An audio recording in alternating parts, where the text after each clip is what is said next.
Hello everyone. Last time अपने कहाँ तक पढ़ा था?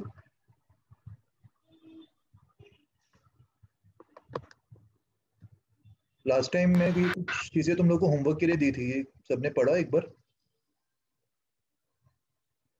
सर मुझे एक डाउट है लास्ट क्लास के लेक्चर में सर। हाँ बताओ, क्या डाउट है? सर इसका प्रीवियस क्वेश्चन था ना, इसके प्रीवियस पेज में। सर ये सर नेक्स्ट सर सबसे लास्ट पेज आपने पढ़ाया था, हाँ ये सर ये वाला पेज ये। सर इसमें सर वो माइनस टू की लिखा है, मतलब कि वो उसमें बोला dx2/dt में। सर आपने -2 की लिखा है, 2 होना चाहिए ना, मतलब हाँ सर नहीं वो रिलेटिव वेलोसिटी होगा ना, तो नेगेटिव और नेगेटिव पॉजिटिव होता है, तो जस्ट कंफर्म करो वो करेक्ट है या फिर आप। नहीं, वो मैंने ये वाला तरीका सिखाया था, ये याद है थियोरी? हाँ सर ये आपने बोला था कि डिस्टेंस अगर इंक्रीज होगा तो पॉजिटिव होगा और डिक्रीज होगा दोनों के बीच में तो तो नेगेटिव होगा। बस ये कॉन्सेप्ट लगाना है हाँ यहाँ सर पे। dx2/dt में यस सर। dx2/dt में ये सर जो सर ये जो इंटरफेस का पूछ रहा हूँ सर मैं। किसका? इंटरफेस का पूछा सर, फिश का समझ में आ गया सर इंटरफेस। हाँ, इंटरफेस का ही बता रहा हूँ। इंटरफेस में जो इंटरफेस है वो 2 सेंटीमीटर पर सेकेंड से x2 का लेंथ कम कर रहा होगा ना, हाँ सर कम कर रहा होगा। तो इसीलिए -2 लिखा है इधर। तो मुझे लगा कि रिलेटिव वेलोसिटी ले रहे सर इसलिए नहीं पॉजिटिव नहीं, हो जाएगा। रिलेटिव नहीं ले रहे अपन, वो कॉन्सेप्ट अप्लाई कर रहे हैं, रेट ऑफ चेंज वाला। लेंथ बढ़ेगा या कम होगा, जो मैंने तुम्हें पहले एक्सप्लेन किया हाँ सर सर इसलिए मैं कंफ्यूज हो गया, समझ गया सर। था। ओके। और कोई डाउट है किसी को इसमें? मैंने एक एग्जांपल दिया था इस कॉन्सेप्ट पे। ये तो सर स्पेशल केस थी, देखो इसमें कुछ भी नया नहीं है, अपन ने जो पढ़ा था उसी का ये स्पेशल केस है। बोलो सर यश, डाउट था लास्ट लेक्चर में से। क्या डाउट है बताओ। सर वो लेटरल शिफ्ट और वो एच अपेरेंट वाला जो शिफ्ट है उसमें मेरे को डिफरेंस नहीं समझ में आ रहा सर, दोनों सेम है क्या? नहीं, अलग है ना यार, दोनों सेम कैसे होंगे? एपेरेंट डेप्थ वाला जो कॉन्सेप्ट है that is for normal viewing. अगर तुम किसी ऑब्जेक्ट को दूसरे मीडियम से नॉर्मली देखते हो तो वो ऑब्जेक्ट तुम्हें अलग डिस्टेंस पे दिखाई देगा। उसका इंटरफेस से जो एक्चुअल डिस्टेंस है उससे अलग डिस्टेंस पे दिखाई देगा। और जिस भी हाँ डिस्टेंस पे अपन सर, तो फिर वो जो शिफ्ट रहेगा और जो लेटरल शिफ्ट रहता है वो दोनों डिफरेंट है? दोनों डिफरेंट है ना। लेटरल में मैंने तुम्हें बताया था कि वो पैरेलली शिफ्ट होता है। कहाँ हाँ गया सर। लेटरल वाला कॉन्सेप्ट? और सर वो वाले शिफ्ट में वो पॉइंट के थोड़ा अबव या बिलो ऐसा शिफ्ट होता है ना? हाँ, उसमें नॉर्मल में ही अलोंग द नॉर्मली अबाव या फिर बिलो शिफ्ट होगा। और यहाँ पे देखो, ये जो रे जा रही थी इंसिडेंट रे, हाँ ये यस वाली, सर। ये पैरेलली इस तरफ शिफ्ट हो गई। Yes sir. हाँ तो ये समझ अलग गया। कॉन्सेप्ट है ना, यहाँ पे अपन इसको लेटरल शिफ्ट बोल रहे यस सर। हैं। एक्स डिस्टेंस से ये लेटरली शिफ्ट हो गई, लेटरली मतलब साइड वेज। हाँ यस सर। और पहले जो अपन ने पढ़ा था वो फिर वो इमेज वाला कॉन्सेप्ट था, जिसमें अपेरेंट डेप्थ और एक्चुअल डेप्थ की अपन बात करते थे। वो अलग चीज थी, समझा अभी? यस सर एंड सर वो इसके पेज नंबर 6 पे सर एक एग्जांपल था, वो आपने समझाया था लेकिन मुझे नहीं समझा सर, मैं रिकॉर्डिंग पेज भी देखा। नंबर से नहीं समझेगा यार, कौन सा एग्जाम्पल है बता दे मुझे। पीडीएफ पेज 6 सर, पीछे थोड़ा और एक इसके पीछे पीछे? सर। हाँ सर और पीछे है।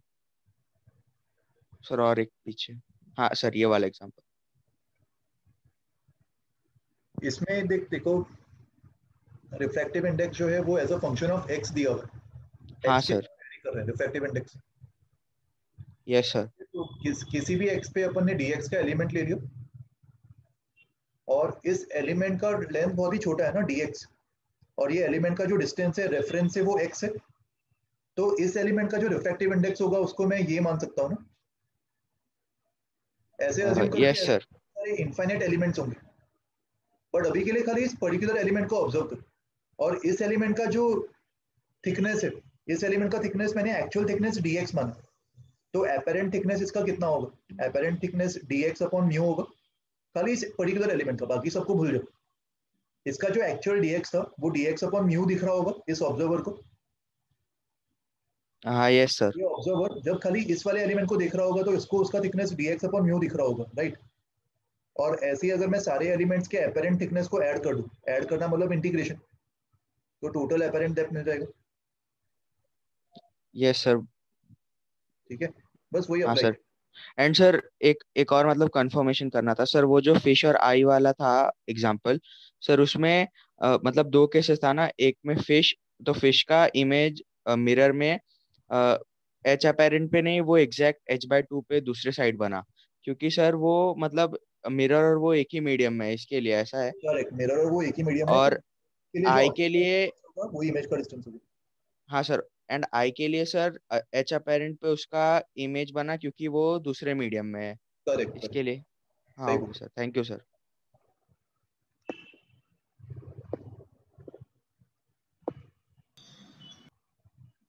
सर सर अभी वो एग्जाम्पल जो आपने अभी जस्ट पढ़ाया था सर, मतलब मैंने अभी डाउट पूछा था सर, ये एग्जाम्पल में सर यहाँ पे तो फिर इंटरफेस तो अगर नीचे जा रहा है तो दोनों, अगर क्योंकि फिश को हम लोग ने रेस्ट पे लिया है तो फिर सर डिक्रीज हो रहा है डिस्टेंस, तो फिर सर पॉजिटिव कैसा है, +2 कैसा है सर? वापस बोलो। सर मैं बोल रहा हूँ यही एग्जाम्पल में dx1/dt में हम लोग ने फिश को रेस्ट पे लिया है फर्स्ट वाला केस में। सर आज फर्स्ट आइए कि हम आज फिश को रेस्ट पे लिया सर, तो dx1/dt। हाँ सर इसकी बात कर रहा सर, हम लोग ने फिश को रेस्ट पे लिया तो फिर सर इंटरफेस नीचे की तरफ आ रहा है तो डिक्रीज हो रहा है डिस्टेंस, होता है नेगेटिव होना चाहिए, पॉजिटिव +2 कैसा है समझ रहा नहीं मुझे। क्योंकि x1 के लिए x1 का लेंथ तो बढ़ा रहा होगा ना भाई मेरे, तो ये अच्छा x1 है समझा ना, सर, x1 से अच्छा समझा सर, सब ये भी समझ रहा, सब कुछ सर कंफ्यूज हो रहा था सर। समझ गया ना अभी? हाँ सभी समझ गया सर। ओके, इसके आंसर्स आए क्या तुम लोग को? किसी ने सॉल्व किया है इसको? बता दो आंसर्स क्या आ रहे। देखो इसका फर्स्ट पार्ट में तुम्हें सॉल्व करके दिखा देता हूँ। फर्स्ट पार्ट में पूछा है कि speed of the image of fish as seen by the bird directly. तो बर्ड का ये डिस्टेंस x मान लेते और फिश का इंटरफेस से डिस्टेंस y मान लेते।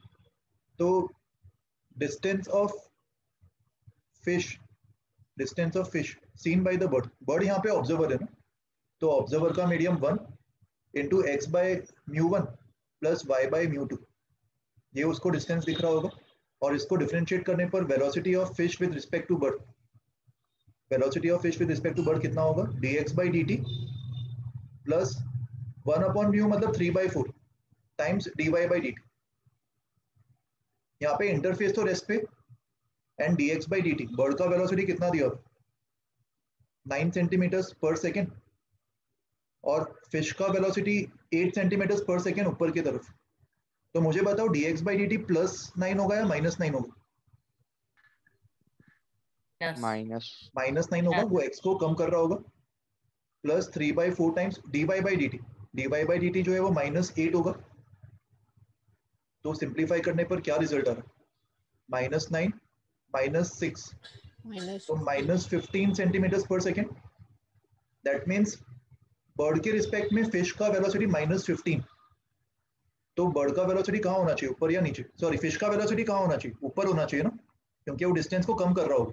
Yes sir. Yes sir. के रिस्पेक्ट में ये वाला जो डिस्टेंस है वो 15 सेंटीमीटर पर सेकंड के रेट से कम हो रहा है, मतलब बर्ड के रिस्पेक्ट में फिश 15 सेंटीमीटर पर सेकंड से ऊपर जा रहा होगा। Yes sir. वैसे ही इसका सेकंड पार्ट भी आ जाएगा। सर सर बोलो भाई क्या सर हो गया? सर इसमें लिखा है कि base of the tank is silvered, मतलब वो क्या मिरर है क्या सर? हाँ मतलब। बट वो मिरर है, मैं उस पर भी आऊंगा। But yes first sir. Second case में जो है वो डायरेक्टली देखना है ना, ये डायरेक्टली वर्ड दिया हुआ है। हाँ सर वो तो समझा वो केस। मैं वो तो वाला केस भी दिखा तो दूंगा इसमें तुम्हें। भी दो इमेजेस की स्पीड दिखेगी ना सर? दो दिखेगी, करेक्ट। मैं दूसरे वाले का भी बता दूंगा, पहले पहले फर्स्ट वाला देख लेते। सेकंड के लिए क्या करेंगे? Distance of bird with respect to fish, यहाँ पे 4/3 x/1 प्लस y/4/3 आ जाएगा। डिफरेंशिएट करने पर velocity of bird with respect to fish will come out to be 4/3 dx/dt plus dy/dt। इसका आंसर क्या होगा? अगेन 4/3 इंटू -9 -8, तो कितना आ रहा है? -20 आ रहा है। -20 सेंटीमीटर पर सेकेंड, मतलब बर्ड का वेलोसिटी ऊपर होगा या नीचे होगा फिश के रिस्पेक्ट में? नीचे, क्योंकि वो नीचे डिस्टेंस को सर, कम कर रहा डिस्टेंस है, कम हो रहा है। डिस्टेंस कम कर रहा है। देखो अभी इसी एग्जांपल का मैं थर्ड पार्ट ऐड कर रहा हूँ, जो तुम मिरर वाला बात बोल रहे थे ना, उसी उसका भी मैं तुम्हें सॉल्व करके दिखा देता हूँ। थर्ड पार्ट में मैं तुमसे पूछ रहा हूँ कि what is the speed, speed of image of fish in the mirror, image of fish in the mirror observe by bird. अगर मान लो ये सवाल होता, इस सवाल के करस्पॉन्डिंग में यहाँ पे डायग्राम बना रहा हूँ थर्ड पार्ट के लिए।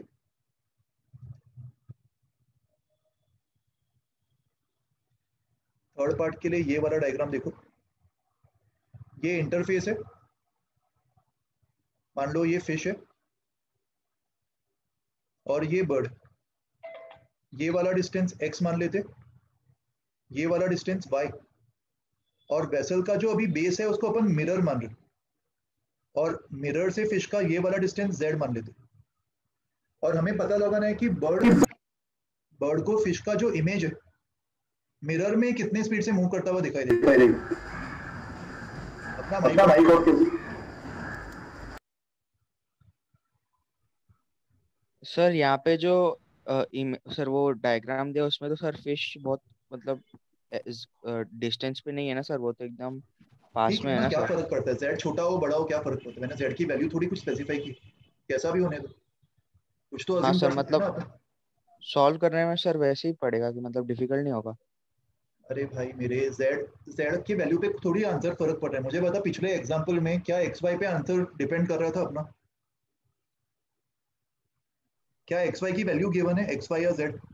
No sir, no. नो हाँ सर, सर, समझ हाउ गया डज मैं। इट मैटर कि वो कितना भी बड़ा हो या कितना भी छोटा हो, मैं यस सर, एक यस सर। वेरिएबल अज्यूम कर रहा हूँ, और हमारे कन्वीनियंस के लिए मैंने थोड़ा सा इसको ऊपर बना दिया, क्योंकि अगर मैं एकदम नीचे बनाता तो z डायमेंशन अपन को दिखता ही नहीं, ये फिगर में मैं तुम्हें ऐसे ऐसे करके अगर z बनता हुआ दिखाता तो कुछ समझ में नहीं आता तुम्हें, तो इसीलिए मैंने इसको थोड़ा सा ऊपर बना दिया, क्या उससे आंसर पे फर्क पड़ेगा कुछ, नो सर, नो। तो लेट इट बी ना, क्या फर्क पड़ता है उसको, z पे z कितना भी बड़ा छोटा होने दो, कुछ तो डायमेंशन होगा उसका। और फिश का जो इमेज बनेगा, देखो सबसे पहले अभी रेस को कहाँ पे टकराना चाहिए, डायरेक्टली बर्ड तक या मिरर से बर्ड तक, पहले मिरर से टकराएगी फिर बर्ड पे जाएगी, और मिरर में जो फिश का इमेज बनेगा, मिरर को तो फिश जेड पे ही बनता हुआ दिख रहा होगा, जेड डिस्टेंस पे, यस सर। तो मिरर में जो फिश का इमेज बनेगा let's call that F dash, वो सेम डिस्टेंस जेड नीचे बन जाएगा, और जब बर्ड मिरर में फिश का इमेज देख रहा होगा तो उसको रेस एफ डैश से आती हुई दिखाई देगी या एफ से, एफ डैश। एफ डैश से, तो अगर रेस एफ डैश से आ रही है और यहां से जब रेस बर्ड तक जा रही है,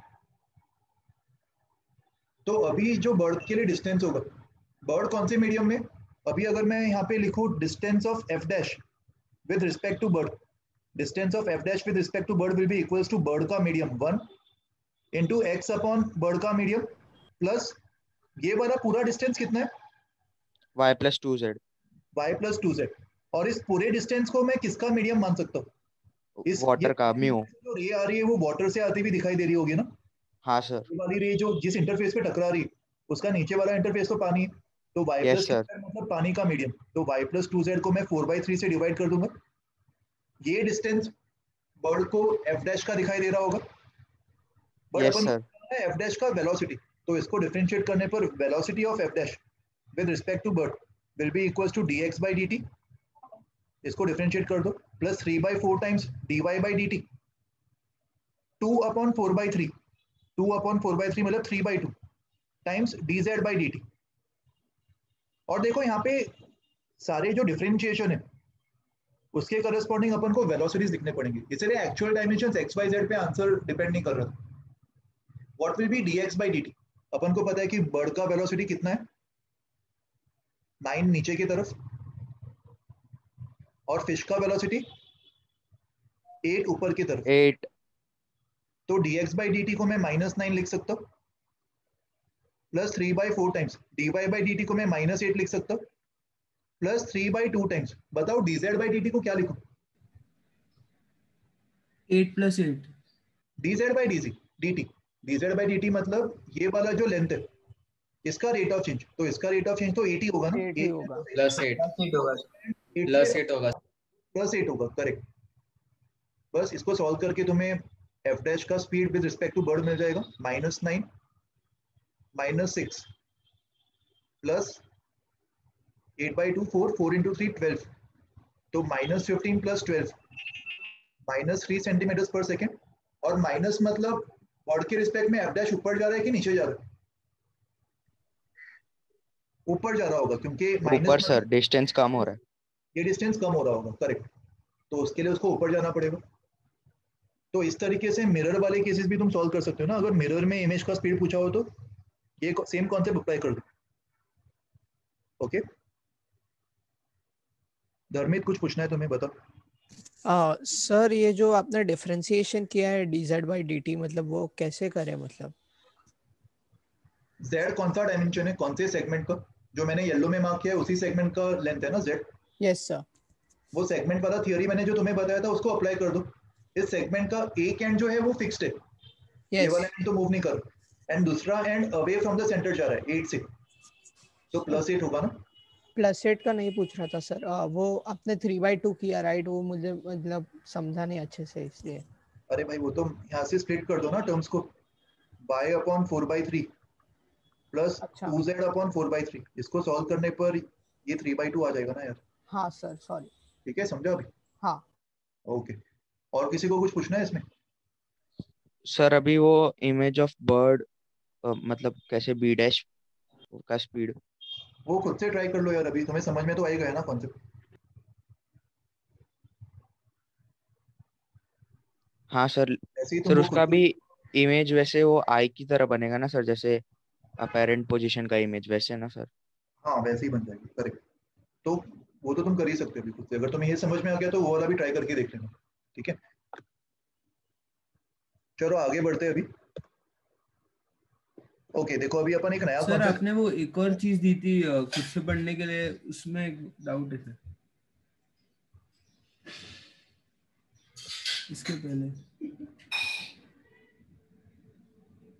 हाँ सर, उसका फर्स्ट पार्ट एक्सप्लेन करना है।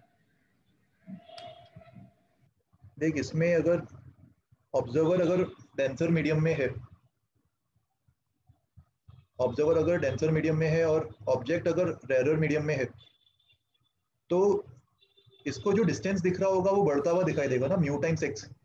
हाँ सर, ऑब्जेक्ट डिस्टेंस पे दिखेगा वो पता चला, स्पीड कैसे तो इंक्रीज डिफरेंशिएट करेंगे तो स्पीड भी तो बढ़ता हुआ ही दिखाई देगा। इसी को अगर मैं डिफरेंशिएट कर दूं तो स्पीड भी तो म्यू के फैक्टर से मल्टीप्लाई हो जाएगा ना यार। ये स्पेशल केस ही तो है जो अपन ने पहले सॉल्व किया था उसका। ये डिस्टेंस को अगर मैं डिफरेंशिएट करूंगा तो D by D T of mu times x कितना होगा? Mu times D x by D T होगा, विच इज म्यू टाइम्स जो भी स्पीड है उसका। तो स्पीड भी तो उसको म्यू के फैक्टर से बढ़ता हुआ ही दिखाई देगा ना यार। सर वो माइनस भी होना चाहिए ना, क्योंकि dx बाई मैं dt। मैग्नीट्यूड की बात कर रहा हूँ, मैग्नीट्यूड की बात कर रहा हूँ। साइन हाँ हाँ साइन माइनस होगा, वो तुम सही बोल रहे हो, साइन माइनस होगा, बट मैग्नीट्यूड वाइज तो वो बड़ा बड़ा दिखाई देगा ना, उसको स्पीड ज्यादा दिखाई देगी। हाँ सर समझ। और वैसे ही अगर मीडियम, अगर ऑब्जर्वर एयर में है और ऑब्जेक्ट अगर डेंसर मीडियम में, तो सेम लॉजिक से जो डिस्टेंस है वो म्यू के फैक्टर से डिवाइड हो जाएगा, एंड करस्पॉन्डिंगली जो ऑब्जेक्ट का स्पीड है वो भी म्यू के फैक्टर से डिवाइड हो जाएगा। तो उसको स्पीड कम दिख रहा होगा ऑब्जेक्ट का। यहाँ पे मैं अज्यूम कर रहा हूँ कि ऑब्जर्वर रेस्ट पे दोनों केसेस में। समझ में आया अभी? यस। यश तुम्हें कुछ पूछना है?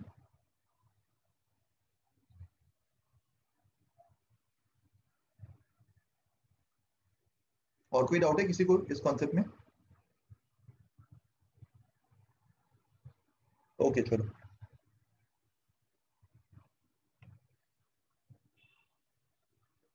देखो अभी एक नया कॉन्सेप्ट मैं तुम्हें बता रहा हूँ, रिफ्रैक्शन का ही केस है ये। मान लो एक कंटेनर है, खाली कंटेनर है, कुछ भरा नहीं है इसमें, पानी लिक्विड कुछ भी नहीं है। इसको पॉइंट ए मान लेते,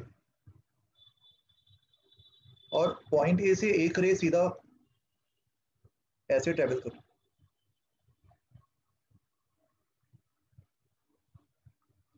मान लो यहाँ पे मैंने ऑब्स्ट्रक्शन लगा दिया, ये ऐसे दो ऑब्स्ट्रक्शंस लगा दिए, और बीच में खाली एक छोटा सा होल है।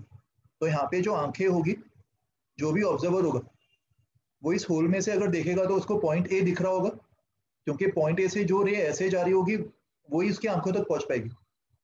और किसी पॉइंट से कोई रे जा रही होगी वो ऑब्स्ट्रक्शन से टकरा जाएगी और आंखों तक पहुंच नहीं पाएगी, राइट?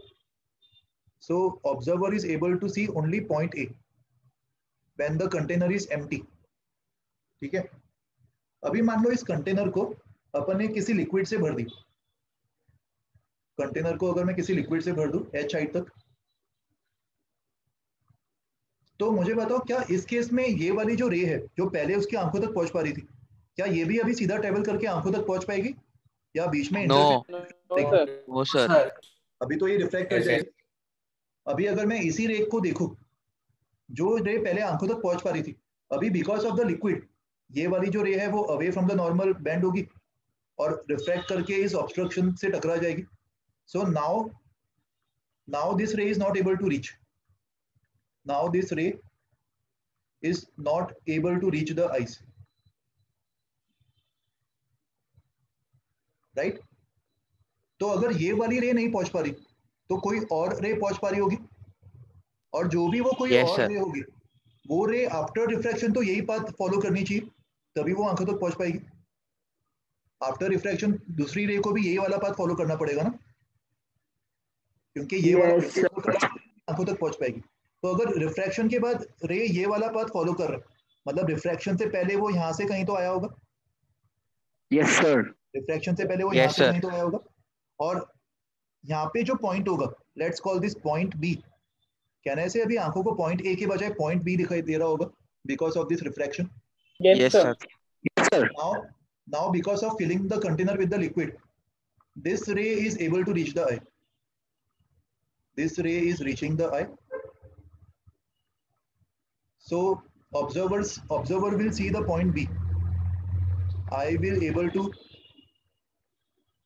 view point B. बस यही कॉन्सेप्ट तुम्हें अप्लाई करना आना चाहिए इन डिफरेंट एग्जांपल्स। यहाँ पे स्नेल्स लॉ अपन अप्लाई कर सकते हैं जहाँ पे भी रिफ्रैक्शन हो रहा होगा। So by applying Snell's law and by applying basic geometry and trigonometry, trigo और बेसिक ज्योमेट्री अप्लाई करके अपन को ऐसे टाइप के सवाल सॉल्व करने आने चाहिए। मैं एग्जांपल्स कभी कुछ देने वाला हूं तुम लोगों को, उससे तुम्हें समझ में आ जाएगी। अच्छा एक और चीज बताओ, ये जो आंखें पॉइंट ए और पॉइंट बी को देख रही है, क्या इसको अपन नॉर्मल व्यूइंग बोल सकते? No, this is not normal viewing. No, sir. ये नॉर्मल व्यूइंग नहीं होगा। तो क्या यहाँ पे अपन एपेरेंट डेप्थ वाला फॉर्मूला अप्लाई कर सकते? नहीं, No, sir. क्योंकि एपेरेंट डेप्थ वाला फॉर्मूला खाली नॉर्मल व्यूइंग के लिए था। Can not apply apparent depth formula जो अपन ने पहले पढ़ा था।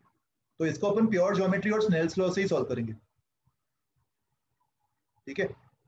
सर नॉर्मल व्यूइंग बस जो कंटेनर के ऊपर रहेगा उसी को बोलेंगे ना? हाँ, नॉर्मल व्यूइंग मतलब नॉर्मल से ही नीचे देख रहा होगा। कोई ऑब्जर्वर यहाँ पे होता और वो सीधा नीचे इस पॉइंट को देख रहा होता, तो उसको अपन नॉर्मल व्यूइंग बोलते, ये वाले ऑब्जर्वर के लिए। अगर वो सीधा पॉइंट सी को देख रहा होता, पॉइंट सी को देखने पर इसको अपन नॉर्मल व्यूइंग बोलते, राइट? तो यही चीज एक्सप्लेन की है। स्नेल्स लॉ भी तुम्हें अप्लाई करना आता है अभी, तो इस पे एग्जांपल लिख लेते। ये वाला एग्जांपल देखो,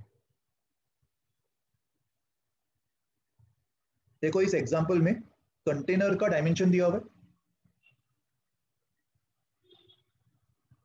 जो चीजें गिवन है इधर उसको मैं मार्क कर देता। ये 3h, ये 2h, ये h, और ऑब्जर्वर यहाँ पे। An observer can see through the pinhole the top of the rod of length h placed as shown in the figure. Beaker का हाइट 3h दिया हुआ है और डायमीटर 2h, मतलब रेडियस h होगा।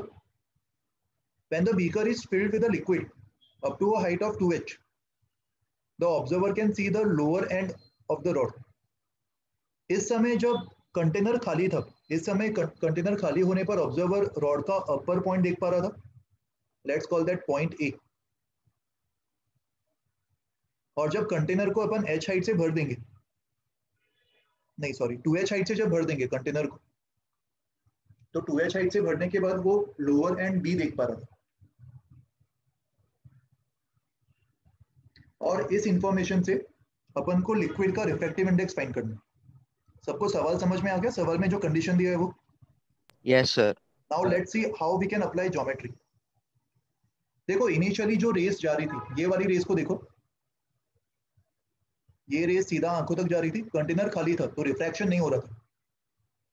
और यहाँ पे अगर मैं ज्योमेट्री अप्लाई करूं, ये लेंथ 2h है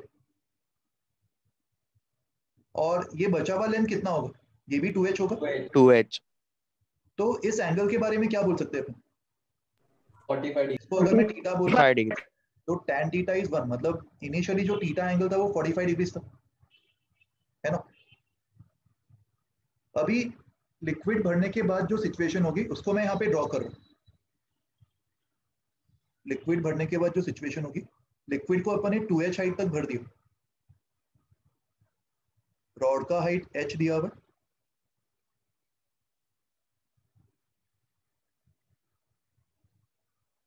लिक्विड को यहां तक भर दिया अपन ने। दैट मीन्स ये हाइट भी h होगा क्योंकि टोटल 2h है, ये हाइट h होगा।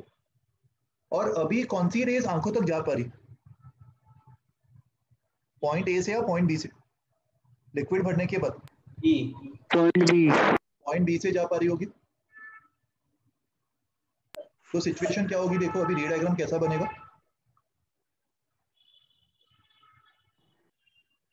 पॉइंट बी से जो रे यहाँ पे टकराएगी, आफ्टर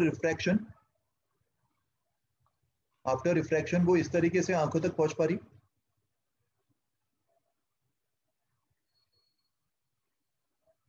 यहाँ पे स्लिट है मान लो, और यहाँ पे ऑब्जर्वर, राइट। Yes sir. ये वाला एंगल कितना था, ये एंगल 45 था ना। ये जो ग्रीन रे यहाँ पे तुम्हें दिख रही है सेकेंड डायग्राम में, कहने से उसका ओरिएंटेशन ब्लू रे जैसा ही होगा फर्स्ट डायग्राम में। तो ये वाले एंगल को 45 डिग्रीज मान सकते हैं अपन। और ये वाला एंगल अननोन है, इसको मैं आई मान लेता हूं, इसको आई मान लेते। ऊपर वाला राइट एंगल ट्राइंगल देखो, ऊपर वाला राइट एंगल ट्राइंगल देखो और बताओ कि ये वाला लेंथ कितना है। ये भी h होगा, तो ट्रिग्नोमेट्री से इसको भी h बोल सकते हैं। दैट मीन्स ये भी h होगा तो ये भी h होगा, ये वाला लेंथ। और अभी नीचे वाला राइट एंगल ट्राइंगल ऑब्जर्व करो, नीचे वाला राइट एंगल ट्राइंगल ऑब्जर्व करो और बताओ कि tan ऑफ i कितना होगा। ये लेंथ 2h है, 1/2 1/2 इज 1/2। 1/2 स्नेल्स लॉ अप्लाई करने के लिए मुझे कौन सा ट्रिग्नोमेट्रिक रेशियो चाहिए, sine of i। Sine sine of i भी निकाल लेते। अगर tan ऑफ i 1/2 है तो साइन ऑफ i को मैं 1/2 root of 1 square plus 2 square ये लिख सकता हूँ, यस सर। 1/√5। ये साइन ऑफ i होगा। और अभी यहाँ पे स्नेल्स लॉ अप्लाई कर दो, mu times sine of i equals to 1 into sine of 45। हमारा टारगेट क्या निकालना था, हमारा टारगेट था म्यू निकालना। तो म्यू इंटू 1/√5 इक्वल्स टू 1/√2। तो यहाँ से म्यू की वैल्यू 5/2 का अंडर रूट ये आ जाएगा, राइट। यहाँ पे कुछ भी अलग कॉन्सेप्ट अप्लाई नहीं कर रहे अपन, खाली स्नेल्स लॉ अप्लाई करना है and basic geometry and trigonometry. ऐसे टाइप के सवालों को सॉल्व करने के लिए तुम्हें यही कॉन्सेप्ट अप्लाई करने होंगे। ओके, कुछ डाउट है किसी को किसी भी स्टेप में, धर्मित? सर ये जो वाटर फिल्म करने के बाद जो रिफ्रैक्शन हो रहा है उसका 45 डिग्री आपको पहले से कैसे पता चला? मुझे ऐसे पता चला कि क्योंकि ये जो रे है वो तो आंखों तक पहुंच रही है ना। यस तो सर। फाइनल जो रे ट्रेवल कर रही होगी, फाइनल डेस्टिनेशन जो होगा रे का, उसका ओरिएंटेशन इसी एंगल पे होगा जो इस रे का था, ब्लू रे का। ऐसा आंखों तक पहुंचने वाली रेस का तो ओरिएंटेशन यही होना चाहिए ना, 45 डिग्री नॉर्मल से। और कोई रे पहुंच ही नहीं पाएगी आंखों तक क्योंकि एक ही होल है, बाकी सब जगह ऑब्स्ट्रक्शन। अच्छा हाँ। अगर किसी और एंगल से रे ट्रेवल कर रही होती तो वो आंखों तक पहुंच नहीं पाती, वो तो ऑब्स्ट्रक्शन से हिट कर जाती ना। यस सर तो समझा। आफ्टर रिफ्रैक्शन जो जर्नी होगा किसी भी रे का, वो ब्लू वाले रे के जैसा ही होगा। नहीं होगा। पिछले एग्जांपल में जो अपन ने किया था, देख आफ्टर रिफ्रैक्शन यहाँ पे जो ग्रीन रे है उसका जर्नी ब्लू रे से मैच हो रहा है। Yes sir. तो वही कॉन्सेप्ट अप्लाई करना है, समझा अभी? Thank you. ओके, तो देखो इसी कॉन्सेप्ट पे मैंने एक और एग्जांपल बनाया, ये तुम लोग खुद से ट्राई करना, ये मैं तुम लोग को होमवर्क के लिए दे रहा हूँ। ओके,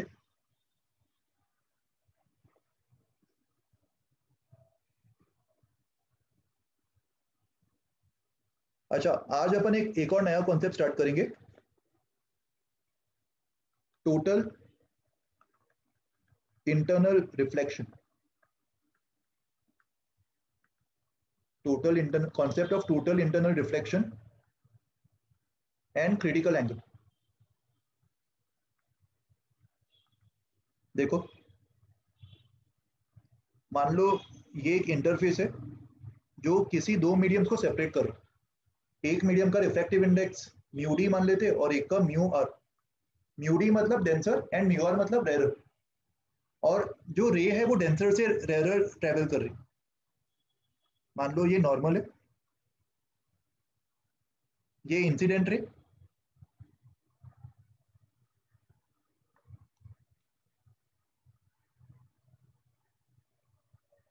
इसको एंगल ऑफ इंसिडेंस आई मान लेते।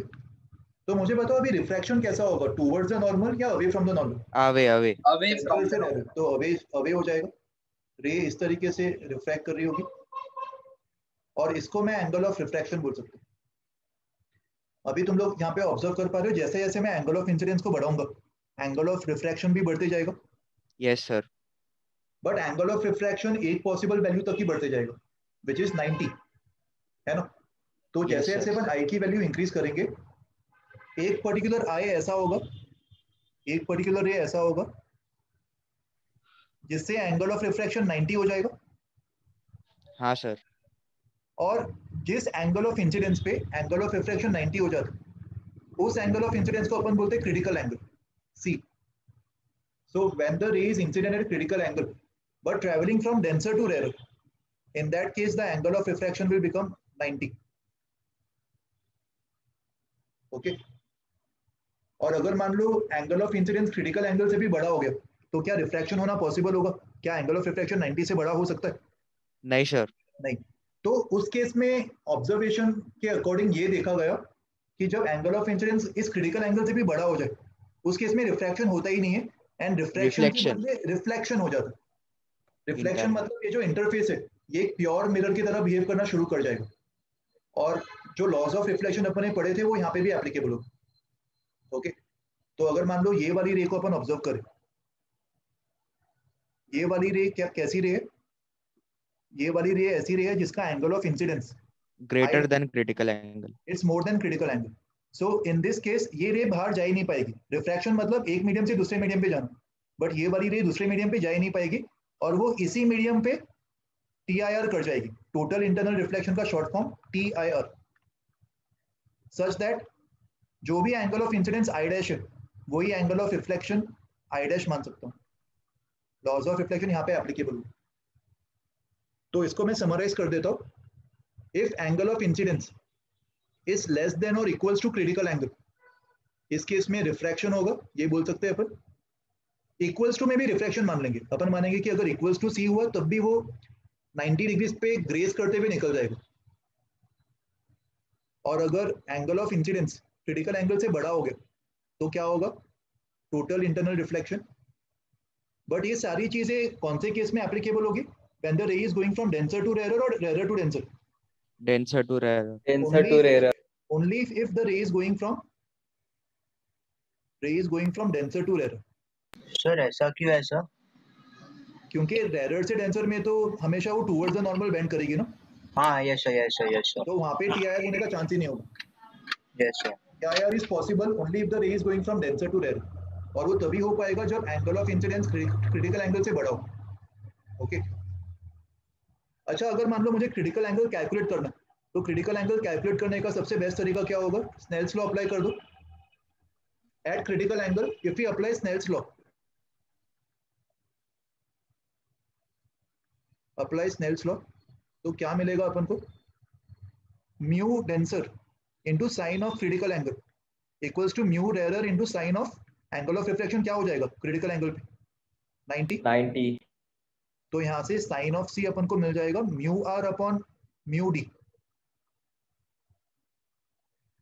और क्रिटिकल एंगल किसी भी दो मीडियम्स के लिए एक फिक्स वैल्यू होगी। नेक्स्ट टाइम से अगर तुम्हें किसी भी दो मीडियम्स की रिस्पेक्ट में क्रिटिकल एंगल फाइंड करना है तो simply sine of C will be mu R upon mu D. Okay, ये रिजल्ट याद रखो। कुछ डाउट है किसी को अभी तक? सर रेरर टू डेंसर हुआ सर। क्या बोल रहे हो? सर रेरर टू डेंसर हुआ सर एक पॉइंट पे से रिफ्लेक्शन का एंगल अगर सपोज 0 हो गया सर, रिफ्लेक्शन का एंगल तो फिर उसके बाद से और इंक्रीज करोगे तो क्या होगा? एरर से आंसर में एप्लीकेबल होगा ही नहीं होगा। बता रहा। हेलो सर, सर क्या बोला? कौन है भाई? नीलम T112। ओके निशिम बताओ वापस क्या बोल रहे थे? सर बोल रहा हूँ सर रेडर टू डेंसर में सर जैसे जैसे है ना हम लोग एंगल इंक्रीज करते रहेंगे तो रिफ्लेक्शन का एंगल कम होता जाएगा और फिर एक पॉइंट पे सर रिफ्लेक्शन का एंगल सपोज 0 हो गया सर, तो उसके आगे क्या होगा? एरर से आंसर में होगा ही नहीं ना यार टीआईआर सर रिफ्लेक्शन। आवाज आ रही है क्या मेरी? एरर से ऐसा आंसर नहीं में होता यार, जीरो जीरो आएगा नहीं कभी भी एंगल। सर रिफ्लेक्शन का एंगल कभी 0 नहीं हो सकता। हेलो सर निशिम तू क्या बोल रहा है? एक बार वापस बोल, तू अभी सेंस नहीं कर रहा, क्या पूछ रहा है? सर आपकी आवाज नहीं आ रही है बराबर सर। तेरी आवाज आ रही है मुझे, बोल अभी क्या बोल रहा है? हाँ सर मैं बोल रहा हूँ कि सर सपोज इंसिडेंस को इंक्रीज करते गया गया सर, फिर रिफ्लेक्शन का एंगल डिक्रीज होता रहेगा सर रेडर टू डेंसर में, और by chance suppose sir angle 0 हो गया तो फिर क्या होगा उसके बाद सर? तो मुझे कॉल करके भेज दे व्हाट्सएप पे, तू क्या मीन कर रहा है मुझे नहीं समझ में आ रहा है। ओके सर बाद में सर क्लास के बाद करके मुझे व्हाट्सएप कर देना, मैं बता दूंगा तुझे, ठीक है? ओके सर क्लास के बाद पूछूंगा सर। क्लास के बाद मुझे कॉल कर लेना, चलेगा?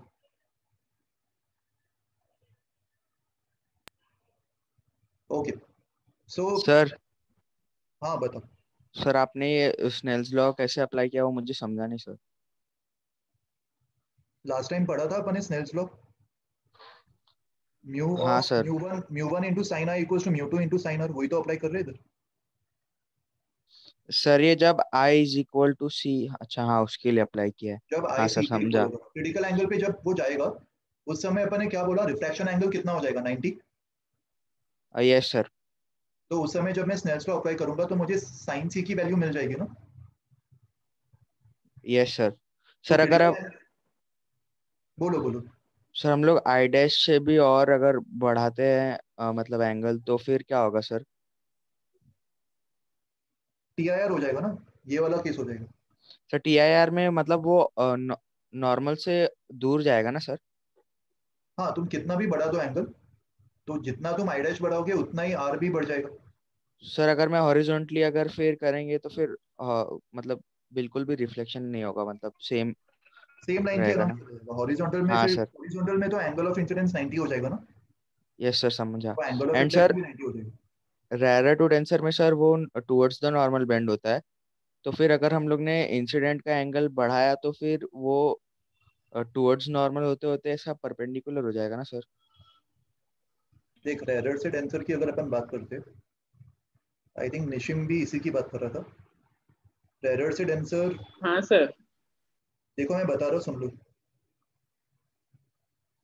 रेयर से डेंसर अगर रेज जाएगी तो कितना भी एंगल बढ़ा दे, कितना भी एंगल बढ़ा दे, यहाँ पे टीआईआर होगा ही नहीं, क्योंकि रिफ्रैक्शन जो एंगल है, एंगल ऑफ रिफ्रैक्शन तो हमेशा छोटा होगा ना इस केस में, रे हमेशा टुवर्ड्स द नॉर्मल बेंड होगी। So for rare to denser TIR is not possible. For rare to denser ये याद रखो, टीआईआर कभी पॉसिबल होगा ही नहीं। समझा अभी? यस सर, लेकिन सर मैं अगर आई का एंगल बढ़ाऊंगा तो आर और भी ज्यादा नॉर्मल के पास आएगा ना? तो अगर आई को बढ़ाएगा तो आर भी बढ़ेगा ना। अगर मान ले तूने ये आई बढ़ा दिया तो आर अच्छा अवे बढ़ हो जाएगा ना। जाएगा। एंड सर अगर छोटा किया तो फिर हाँ, हाँ सर समझ गया मैं, TIR होगा आई ही। और आर यस सर। सेम तरीके से बढ़ेंगे ना, अगर आई बढ़ रहा है तो आर भी बढ़ेगा, आई कम हो रहा है तो आर भी कम होगा। रिफ्रैक्शन का फॉर्मूला अप्लाई करेंगे ना इधर स्नेल्स लॉ। हाँ सर समझा। समझा अभी? Hello sir. कौन बोल रहा है ये? हेलो आर्यन बोलो। सर, वो टीआईआर वापिस समझ दीजिए ना, जो क्रिटिकल एंगल के आपने आपने आगे समझा ना वो अच्छा मैं बता रहा हूँ, अपना माइक ऑफ कर दो, सब लोग अपना माइक ऑफ कर दो प्लीज, मैं एक बार वापस समराइज कर रहा हूँ मैंने जो भी पढ़ा है।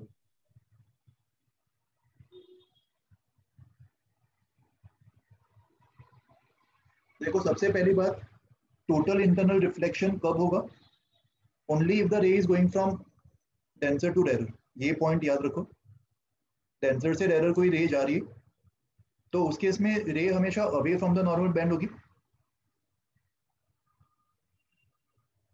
तो एक एंगल अपन को ऐसा मिलेगा जिसमें रे इतना ज्यादा बैंड हो गई कि उसने एंगल ऑफ रिफ्लेक्शन 90 बना दी, ये हमारे लिए क्रिटिकल रे है। अगर एंगल ऑफ इंसिडेंस मैंने बढ़ाते बढ़ाते इतना बढ़ा दिया सच दैट कि एंगल ऑफ रिफ्लेक्शन भी बढ़ते बढ़ते 90 तक चला गया, तो इस रे को अपन क्रिटिकल रे बोलते। और ये वाली रे जो भी एंगल पे हिट कर रही होगी, इसका जो भी एंगल ऑफ इंसिडेंस होगा उसको अपन बोलते क्रिटिकल एंगल। सी मतलब क्रिटिकल एंगल। ओके, अगर angle of incidence critical angle से छोटा है तो एंगल ऑफ रिफ्लेक्शन भी 90 से छोटा होगा, जो कि पॉसिबल है,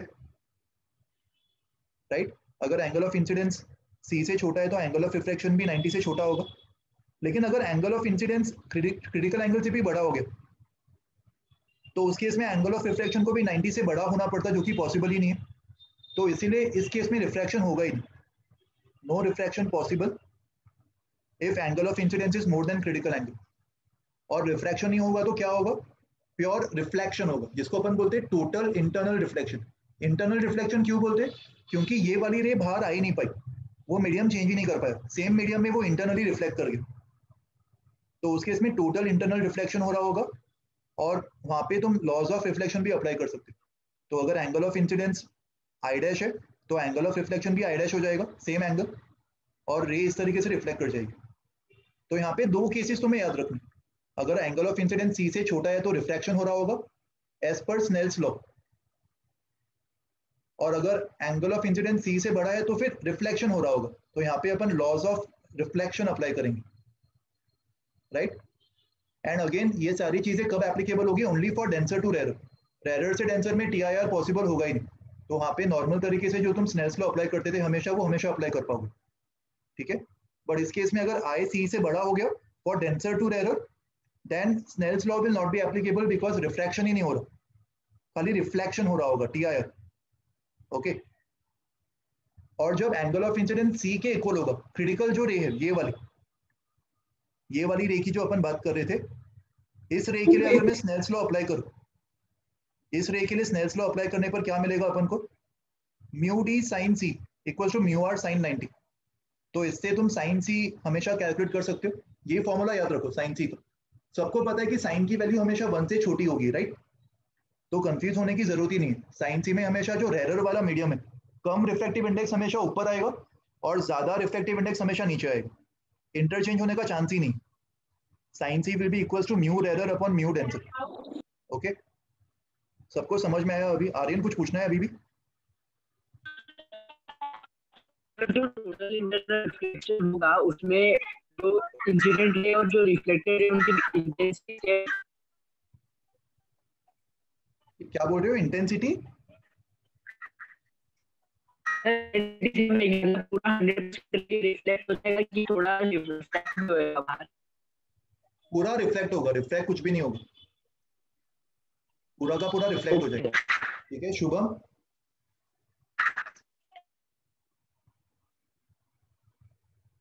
हेलो सर। हेलो, बोलो बोलो। हाँ सर, तो मैं ये बोल रहा था कि तो समरी ये है कि अगर क्रिटिकल एंगल से ज्यादा हुआ इंसिडेंट एंगल, तो जो रिफ्रैक्टेड रे है वो मीडियम के अंदर आएगी ना? हाँ, उस केस में रिफ्रैक्शन होगा ही नहीं, उस केस में खाली रिफ्लेक्शन हो रहा होगा, टीआईआर, जिसको अपन टीआईआर बोलते हैं। हाँ, और अगर उससे कम हुआ, क्रिटिकल एंगल से कम हुआ, तो वो रिफ्रैक्ट हो जाएगी पूरी की पूरी। Correct correct.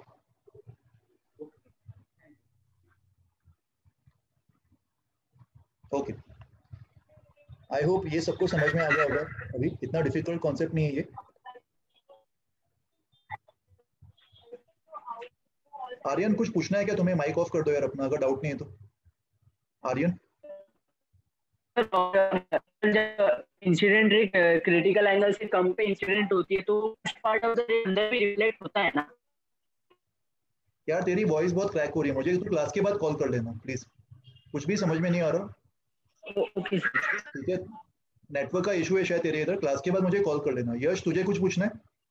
हाँ सर, वही वो आर्यन के बारे में मैं पूछ रहा था कि वो अगर एंगल क्रिटिकल एंगल से छोटा है तो थोड़ा पार्ट तो रे का रिफ्लेक्ट होता रहेगा ना वाटर के अंदर, मतलब डेंसर मीडियम में। थोड़ा हो सकता है, क्योंकि पार्शियल, अगर सरफेस का पार्शियल मिरर जैसा नेचर होगा तो थोड़ा हो सकता है। हाँ सर, मैं भी वही पूछ रहा था। अच्छा ठीक है, तेरी आर्यन तेरी आवाज नहीं आ रही थी, सॉरी, इसीलिए मैं तेरे को रिप्लाई नहीं कर पाया। था। अभी डाउट हाँ सर, क्लियर चले। तुम लोग का? हाँ sir, okay. Okay so but लेकिन अगर angle of incidence critical angle से भी बड़ा हुआ तो पूरा का पूरा रिफ्लेक्शन ही होगा 100%। हाँ सर। ओके सर तो फिर हम लोग पार्शियल इंटरनल रिफ्लेक्शन कंसीडर नहीं करेंगे ना? नहीं करेंगे, सवाल में अनलेस कुछ दिया नहीं है तो अपन खाली रिफ्लेक्शन ही मानेंगे उसमें। Yes sir.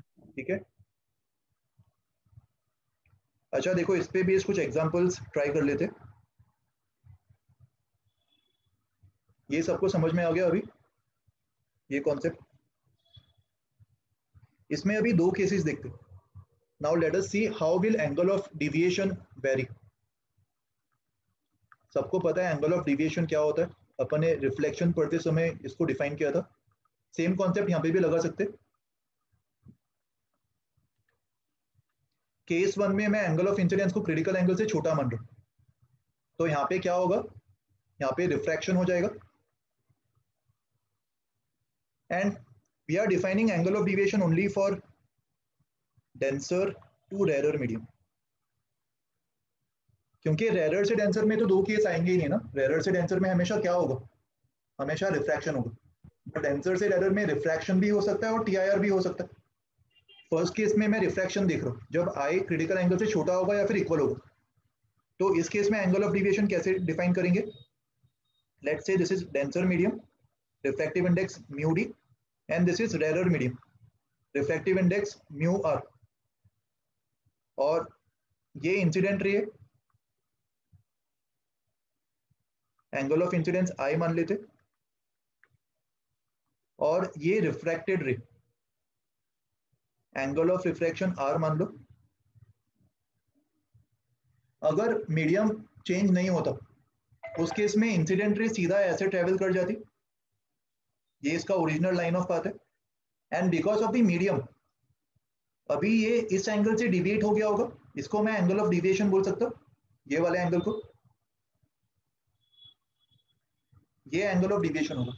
और एंगल ऑफ डिविएशन का फॉर्मूला क्या हो जाएगा इस केस में, ये टोटल एंगल जो होगा, ये वाला एंगल, ये आई होगा और ये आर है, तो एंगल ऑफ डिविएशन को मैं आर माइनस आई लिख सकता हूँ इस केस में, केस 1।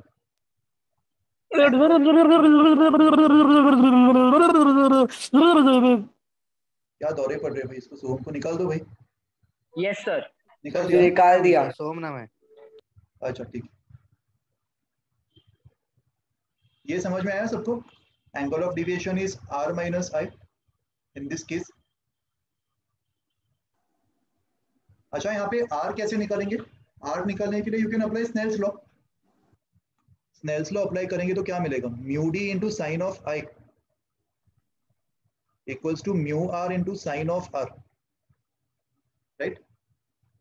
तो इस इक्वेशन से अपन आर निकाल सकते हैं। आर कितना हो जाएगा, mu R upon mu D into sine of I. तो आर की वैल्यू आ जाएगी sine inverse of mu R upon mu D times sine of I, ये आर मिल जाएगा। अच्छा साइन इनवर्स फंक्शन तुमने पढ़ा नहीं है, बट तुम्हें ये नोटेशन समझ में आता है ना? अगर साइन थीटा एक पर्टिकुलर वैल्यू के इक्वल है तो थीटा को साइन इनवर्स लिख सकते हैं, ओके? और आर की अगर ये वाली वैल्यू मैं इस इक्वेशन में डाल दूं तो एंगल ऑफ डिविएशन खाली आई के टर्म्स में मिल जाएगा। और वो क्या मिलेगा अपन को, एंगल ऑफ डिविएशन, आर के बदले ये पूरा टर्म लिख दो, sine inverse of mu R upon mu D times sine I minus I, ये एंगल ऑफ डिविएशन बन जाएगा। और अभी देखो, अभी जो मैंने एंगल ऑफ डिविएशन का एक्सप्रेशन लिखा वो सिर्फ आई पे डिपेंड कर रहा है, बट काफी गंदा और कॉम्प्लेक्स इक्वेशन आ रहा है, तो तुम्हें इसको मेमोराइज करने की जरूरत नहीं है। इसका डेरिवेशन याद रखो, it's better to remember the steps instead of remembering this formula, right? और ये फंक्शन जो है वो स्टैंडर्ड फंक्शन ही है, it's a very complex function. तो अगर इस फंक्शन का मैं ग्राफ ड्रॉ करने का अटेम्प्ट करूँ, अपन इतना इजीली इसका ग्राफ बना नहीं पाएंगे। अगर कोई लीनियर फंक्शन या क्वाड्रेटिक फंक्शन होता तो फिर भी अपन उसके ग्राफ का शेप प्रेडिक्ट कर सकते थे, बट ऐसे टाइप के फंक्शंस का शेप प्रेडिक्ट करना बहुत ही मुश्किल होगा। तो ऐसे ग्राफ्स निकालने के लिए आजकल काफ़ी सॉफ्टवेयर्स भी आते हैं।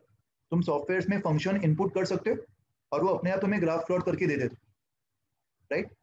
तो उससे तुम वेरीफाई कर सकते हो, तुम खुद से ये ट्राई करके देख सकते हो कि इसका जो ग्राफ है वो कैसे शेप का है। ग्राफ किसके बीच में बना रहा हूं मैं, angle of deviation del versus I, और इस केस में आई की वैल्यू किससे कम है, I is less than C, तो मतलब सर ग्राफ खाली 0 से सी तक ही होगा। सर वो डेरिवेशन एक बार बताते फिर से।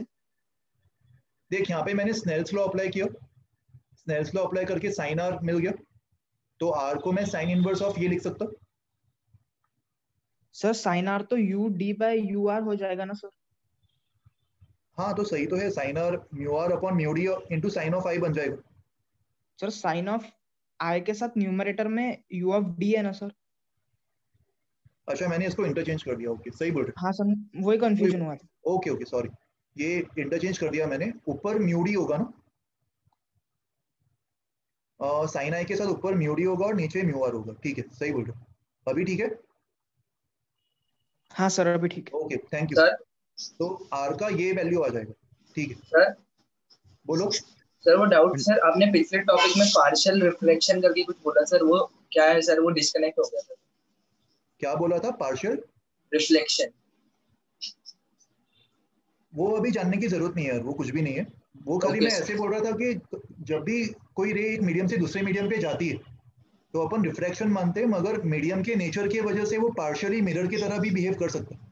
Okay sir. तो वहाँ पे पार्शियल रिफ्लेक्शन भी हो सकता है रेस पर, और उसको कंसिडर करने की जरूरत नहीं है अगर सवाल में कुछ मेंशन नहीं है तो। यस। तो देखो डेल का ये इक्वेशन आ रहा है, angle of deviation as a function of I, ये अपन को मिल रहा है। इसका ग्राफ मैं प्लॉट कर रहा हूँ, और ग्राफ जब हम प्लॉट करेंगे तब आई का जो रेंज होगा एंगल ऑफ इंसिडेंस वो खाली 0 से सी तक होगा, और इसके एक्सट्रीम पॉइंट्स पे देख लेते हैं एंगल ऑफ डिविएशन क्या होगा। मुझे बताओ जब आई 0 होगा उस समय आर कितना होगा, आर भी 0 होगा। अपन ने पढ़ा था ये स्टार्टिंग में, अगर कोई रे नॉर्मल के अलोंग जा रही है एंगल ऑफ इंसिडेंस 0 हो गया तो आर भी 0 हो जाएगा, तो इसका मतलब एंगल ऑफ डिविएशन भी 0 हो जाएगा। दैट मींस 0,0 इस ग्राफ पे लाई करेगा ओरिजिन, आई 0 तो डेल भी 0। Yes sir. Yes sir. और सेकेंड एक्सट्रीम देखो, आई को अगर मैं सी के इक्वल कर दूं तो आर कितना हो जाएगा 90, ये भी अपन ने डिफाइन किया था। आई अगर क्रिटिकल एंगल के इक्वल हो गया तो रिफ्रैक्शन एंगल 90 हो जाएगा, और इस केस में एंगल ऑफ डिविएशन π/2 माइनस सी हो जाएगा। डिविएशन इज आर माइनस आई, तो π/2 माइनस सी। तो सेकेंड एक्सट्रीम पॉइंट क्या होगा, जब आई सी के इक्वल है उस समय del will be equal to π/2 minus C. तो ये दोनों पॉइंट्स ग्राफ पे लाई कर रहे, बट इसके बीच में जो ग्राफ का बिहेवियर होगा वो इस इक्वेशन के अकॉर्डिंग होगा, और इस इक्वेशन के अकॉर्डिंग उसका जो शेप होगा वो अपन प्रेडिक्ट नहीं कर सकते। उसके लिए तो हमें ग्राफ प्लॉटिंग सॉफ्टवेयर में इसको डाल के देखना पड़ेगा, एंड डालने के बाद तुम वेरीफाई कर सकते हो कि शेप ऐसा आ जाएगा इस टाइप का। तो ये ग्राफ नेक्स्ट टाइम से तुम याद रख सकते हो कि ऐसे टाइप का शेप आएगा for angle of deviation versus I. ये केस 1 का ग्राफ है। केस 1 में आई की वैल्यू सी से कम होगी, ओके समझ में आया सबको केस 1? सर एक ग्राफ याद करना है ना? ग्राफ हाँ, मतलब खाली इसके एक्सट्रीम पॉइंट से तुम डिराइव कर ही सकते हो ना, 0 और सी का, और बीच में जो ग्राफ का शेप है वो बस अपने बैक ऑफ द माइंड में याद रखो कि वो ऐसे शेप का होगा, ऐसा नहीं होगा। ये याद कर लो कि ऐसे लगभग ऐसे शेप का होगा सर, ठीक है। सर आपका वॉइस बहुत ज्यादा ही क्रैक हो रहा है सर, इंटरनेट में प्रॉब्लम है शायद से मेरा, या फिर सबके साथ हो रहा है सर? सबके साथ हो रहा है क्या ऐसा? No sir. No sir. No sir. हमारे इशू होगा, या फिर रिकॉर्डिंग देख लेना बाद में, रिकॉर्डिंग देख के नहीं समझ में आएगा तो बाद में पूछ लेना, ठीक है। ओके ये कॉन्सेप्ट समझा सबको अभी? Let's see case 2 now. Case 2 में एंगल ऑफ इंसिडेंस को क्या मानेंगे, मोर देन क्रिटिकल एंगल, और इस केस में क्या हो रहा होगा, TIR टोटल इंटरनल रिफ्लेक्शन। इसका मतलब जो सरफेस है वो एक मिरर की तरह बिहेव करेगा। Incident angle I is more than C, तो जो रेज होगी वो बाहर जा ही नहीं पाएगी, वो इसी तरीके से रिफ्लेक्ट कर जाएगी एट द सेम एंगल आई। और इसका रिजल्ट तो अपन को पता ही है ना, मिरर वाला रिजल्ट अप्लाई कर दो, एंगल ऑफ 180 डेविएशन क्या होगा minus इसके? करेक्ट, 180 माइनस 2 है या फिर पाई माइनस 2 है, ये एंगल ऑफ डेविएशन हो जाएगा। इसमें भी एक्सट्रीम केस लगा के देखते, when I is C plus, C plus मतलब C से जस्ट बड़ा, क्रिटिकल एंगल से जस्ट बड़ा, क्रिटिकल एंगल से जस्ट बड़ा मतलब रिफ्लेक्शन वाला ही केस लेंगे, तो यहाँ पे डेल की वैल्यू क्या हो जाएगी? पाई माइनस 2C, और I की मैक्सिमम पॉसिबल वैल्यू क्या हो सकती है? पाई बाई 2। तो जब I पाई बाई 2 के इक्वल होगा उस समय del will be equal to pi minus 2 times pi by 2, deviation 0 हो जाएगा, मतलब रेज ऐसे ही ग्रेज करते भी चली जाएगी राइट सरफेस से। और ये जो फंक्शन अपन को मिल रहा है ये किसका शेप होगा? अगर यहाँ पे मैं डेल वर्सेस आई ग्राफ बनाऊं, डेल वर्सेस आई ग्राफ, तो कैसा शेप आएगा? डेल मतलब y एंड i मतलब x, तो ये जो इक्वेशन है ये y equals to c minus mx के फॉर्म में, ऐसे फंक्शन का शेप कैसा होगा? सर क्या हो गया भाई, बोलो। स्पैमर है। निकल गया क्या वो?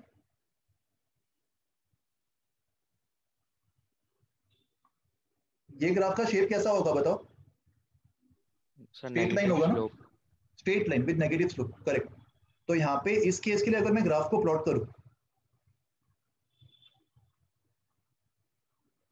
क्रिटिकल एंगल से बड़ा होगा एंड क्रिटिकल एंगल से पाई बाई 2 तक लाई करेगा आई। सर वाई इंटरसेप्ट पाई होगा, वाई इंटरसेप्ट पाई हो जाएगा, करेक्ट। बट यहाँ पे वाई इंटरसेप्ट तक पहुंचेंगे ही नहीं अपन, क्योंकि ग्राफ 0 से C तक नहीं जा रहा ना, 0 से C तक गलत ग्राफ था, अपन को खाली C से पाई बाई 2 तक देखना। और जब C से जस्ट बड़ा होगा आई, उस समय डेल कितना होगा? Pi minus 2C। बट मुझे बताओ ये पॉइंट इस केस में लाई करेगा, ये वाला पॉइंट नहीं, वो तो अपने प्रीवियस केस में ले लिया, तो यहाँ पे एक सर्कल बन जाएगा राइट। और पाई बाई 2 पे जब होगा आई, उस समय डेल 0 हो जाएगा, तो यहाँ से यहाँ तक एक स्ट्रेट लाइन बन रहा होगा, ये ग्राफ आ जाएगा सेकंड केस के लिए for deviation versus angle of incidence. Sir ये नहीं समझा ग्राफ। ग्राफ का इक्वेशन समझ में आया ये तो सर वो second case when i is equals to pi by 2, उधर से मतलब थोड़ा कम समझा।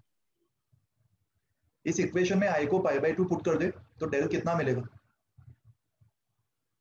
इस i को जब मैं पाई बाय 2 पुट करूंगा इस इक्वेशन में, तो डेल कितना आ जाएगा? यही आएगा ना, पाई माइनस 2 टाइम्स i के बदले पाई बाय 2, तो डेल 0 हो जाएगा ना। मतलब i जब पाई बाय 2 उस समय एंगल ऑफ डेविएशन 0 होगा, मतलब ये वाला पॉइंट ग्राफ पे लाई करेगा। समझा अभी? Yes sir. एंड सर वो फर्स्ट केस में वो डेल पाई माइनस 2C रहेगा कि सर C से थोड़ा ज्यादा रहेगा वो एंगल? थोड़ा ज्यादा रहेगा, बट ठीक है, अपन अप्रोक्सीमेटली मैं वैसे ही मान रहा हूँ, फर्क नहीं पड़ता।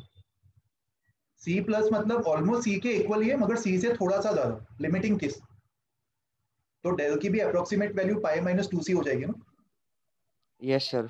सर ग्राफ में वो ये पॉइंट कैसे आया सर, वो समझा नहीं। तो ये पॉइंट को मैंने बनाया नहीं है ना, इधर सर्कल क्रिएट कर दी, क्योंकि इससे जस्ट ज्यादा है, तो सर्कल का मतलब ये पॉइंट इस ग्राफ पे लाई नहीं कर रहा, उसके जस्ट राइट से चालू होगा। और अगर ये दोनों पॉइंट्स ग्राफ पे लाई कर रहे और हमें पता है कि ग्राफ स्ट्रेट लाइन है, तो इन दोनों पॉइंट्स को ज्वाइन करके ही अपन को ग्राफ मिल जाएगा। समझ में आया अभी? सर वो नहीं समझा, वो C आपने क्यों निकाला? ये केस है ना, आई ग्रेटर देन C वाला केस ले रहे हैं ना अपन। कौन बात कर रहा है? एक बार माइक ऑन करो। यश, तुम्हें डाउट था ना? देखो हाँ सर, हाँ मुझे डाउट है। आई ग्रेटर देन C की बात कर रहे हैं ना अपन। Yes sir. तो आई की जो इस वाले केस के लिए आई की जो वैल्यू है वो C से स्टार्ट होगी। आई का रेंज कहां से कहां तक होगा यहाँ पे? C से पाई बाई 2। Yes sir. अच्छा तो इज सी इक्वल से टू पाई बाई 2 ये दो एक्सट्रीम पॉइंट्स का मैं केस देख रहा हूँ। जैसे पहले भी अपन ने 0 से सी देखा था ना, हाँ सर 0 के लिए देख लिया था क्या आएगा, और सी के लिए देख लिया था। वैसे ही यहाँ यस पे मैं सर सी के लिए देख रहा हूँ कितना आएगा, और पाई बाई 2 के लिए देख रहा हूँ। तो जब आई सी के इक्वल होगा उस समय डेल कितना आ रहा है, पाई माइनस 2 सी आ रहा है। यस सर और जब आई पाई बाई 2 के इक्वल होगा उस केस में डेल 0 आ रहा है। ये फंक्शन में डाल के देखना है बस वैल्यूज को, हाँ सर हाँ समझा अभी। और अगर दो यस सर पॉइंट्स मिल गए और मुझे पता है कि अगर ग्राफ स्ट्रेट लाइन है तो उन दोनों पॉइंट्स को ज्वाइन करके देखो ग्राफ मिल जाएगा ना यार, समझा अभी, ये ग्राफ आ जाएगा। यस सर और देखो फर्स्ट केस में ग्राफ कैसा आया था, फर्स्ट केस में ग्राफ 0 से कहां तक वेरी कर रहा था, पाई बाई 2 माइनस सी। तो तुम्हें दिख रहा है यहाँ पे ग्राफ में एक डिसकंटिन्यूटी आ जाएगी, यहाँ पे ग्राफ सडनली जंप करेगा ये वाले पॉइंट से, ये वाले पॉइंट से ग्राफ सडनली जंप करने वाला। तो this is the final graph for both the cases combined. 0 से सी तक वो ये वाला शेप फॉलो करेगा, और सी से पाई बाई 2 तक ये वाला शेप फॉलो करेगा। किसी को भी डाउट है अभी तक? सी के जस्ट लेफ्ट में वैल्यू पाई बाई 2 माइनस सी आई थी, देखो इधर पाई बाई 2 माइनस सी आई थी सी पे, रिफ्रैक्शन वाला केस। और जैसे ही एंगल ऑफ इंसिडेंस सी से थोड़ा सा भी बढ़ जाएगा तो अपन रिफ्लेक्शन वाला केस लेंगे जिसमें एंगल ऑफ डिविएशन ये होगा, and that will become pi minus 2 सी। तो पाई बाई 2 माइनस सी से सीधा पाई माइनस 2 सी का जंप आएगा और ग्राफ यहाँ से ये वाला शेप फॉलो करेगा, राइट। सर एट सी पे नीचे वाला ग्राफ होगा ना? किसके लिए? एट सी। एट सी, हाँ नीचे वाला ग्राफ होगा, करेक्ट, कर्व वाला ग्राफ होगा सी पे, और उसके बियॉन्ड स्ट्रेट लाइन हो जाएगा, ठीक है। इस ग्राफ को थोड़ा और स्टडी करते हैं, देखो इसको मैं नए पेज पे कॉपी कर लेता हूँ।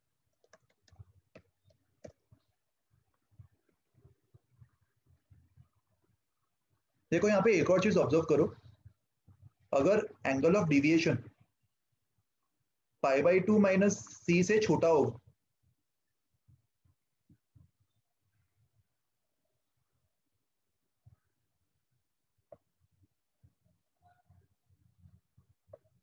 एंगल ऑफ डिविएशन अगर पाई बाई 2 माइनस सी से छोटा है, मान लो ये वाला कहीं पे एंगल ऑफ डिविएशन, तो इसके करस्पॉन्डिंग कितने एंगल ऑफ इंसिडेंस पॉसिबल होंगे?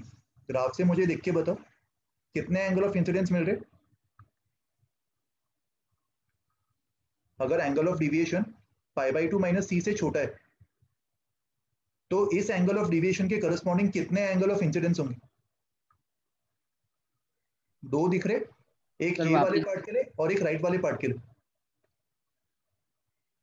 So when angle of deviation is less than or equals to pi by 2 minus c, there are two possible angle of incidences. Two possible angle of incidence to give the same deviation. और ऐसे दो possible क्यों आ रहे? क्योंकि एक refraction वाले case के लिए होगा और एक रिफ्लेक्शन वाले केस के लिए होगा, राइट? सर नहीं समझा ये पॉइंट, रिपीट करो ना। हाँ तुम्हें ग्राफ रीड करना आना चाहिए। देखो मैं ग्राफ से देख तुम्हें एक्सप्लेन कर रहा हूँ, मुझे बताओ कि अगर तुम्हें ये समझ में आ रहा है कि नहीं। ग्राफ में मैंने डेल की एक वैल्यू ले ली, जैसे क्वाड्रेटिक में जब पैराबोला तुम प्लॉट करते हो, क्वाड्रेटिक पढ़ा है तुम लोग ने मैथ्स में? सर रिपीट करो ना। Yes sir. अरे रिपीट ही कर रहा हूँ, सुन लो पहले मेरी बात। क्वाड्रेटिक पढ़ा है ना तुमने मैथ्स में? तो यहाँ पे मुझे बताओ y की एक पर्टिकुलर वैल्यू के लिए कितने x पॉसिबल होते? सर दो पॉसिबल होते कि नहीं होते? Yes sir.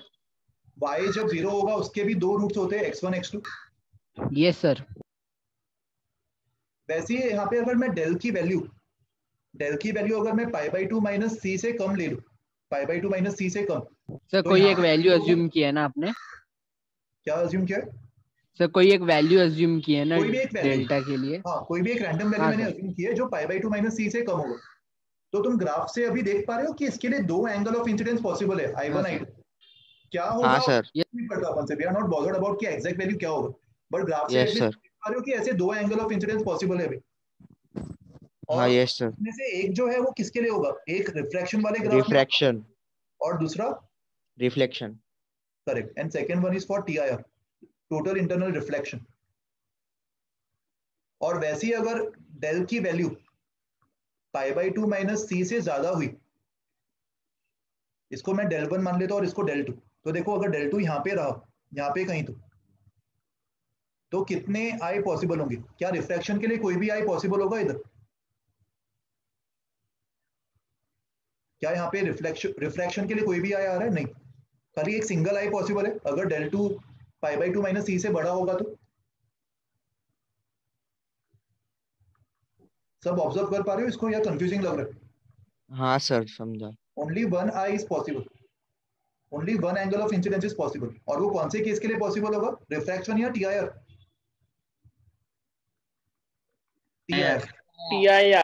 टीआईआर के लिए पॉसिबल है। आई होप सब लोग ग्राफ को रीड करके ये पॉइंट समझ पा रहे हो। अगर del one pi by two minus C से छोटा होगा तो दो एंगल ऑफ इंसिडेंस पॉसिबल है, एक रिफ्रैक्शन के लिए और एक टीआईआर के लिए। और अगर del two pi by two minus C से बड़ा होगा तो दो पॉसिबल होंगे। अंडरस्टूड?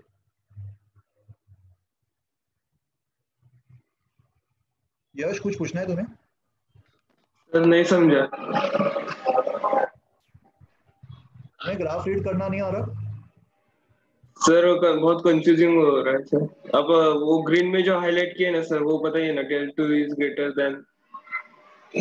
ग्राफ में देख, ये वाला डेल टू, यस सर, ये pi by two minus C से बड़ा है ना? Yes sir.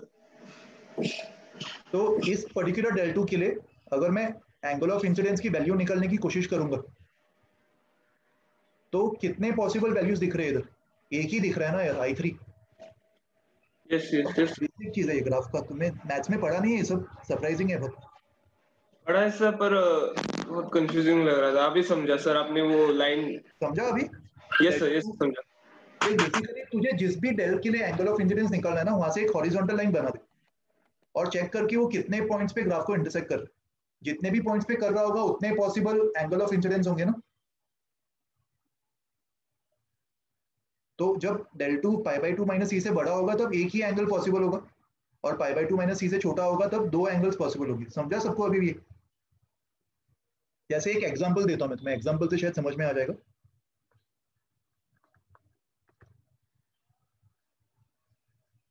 मान लो रे डेंसर मीडियम से ट्रेवल कर रही,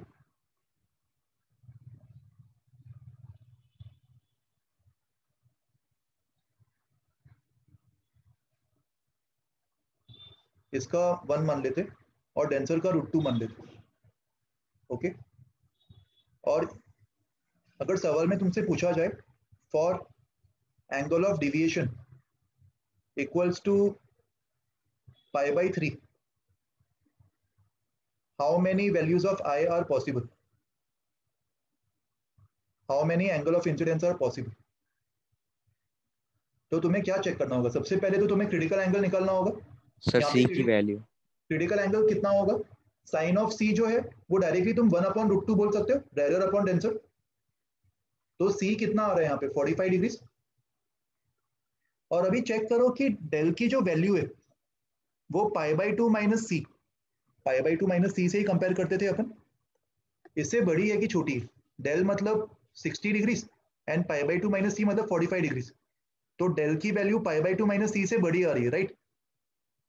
del is more than pi by two minus C. Yes sir. That means कितने आई पॉसिबल होंगे? 1 ओनली 1 आई इज पॉसिबल। और किसके करस्पॉन्डिंग? TIR, TIR, TIR. और टीआईआर के लिए तो मैं ये वाला फॉर्मूला यूज कर सकता हूँ, del equals to pi minus 2i। Yes sir. कितना? पाई बाई 3 मतलब 60, 180 माइनस 2i। तो यहाँ से 2i विल बी 120 और i की वैल्यू 60 डिग्रीज हो जाएगी। एक ही i पॉसिबल होगा।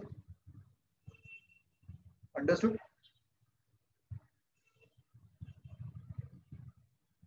इसी एग्जांपल में अगर मान लो वो लोग पूछते कि अगर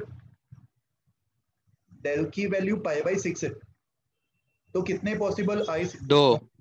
तो यहाँ पे 2 होंगे क्योंकि यहाँ पे डेल जो है वो pi by two minus C से छोटा है। सो 2 values of I are possible. एक रिफ्रैक्शन और एक टीआईआर।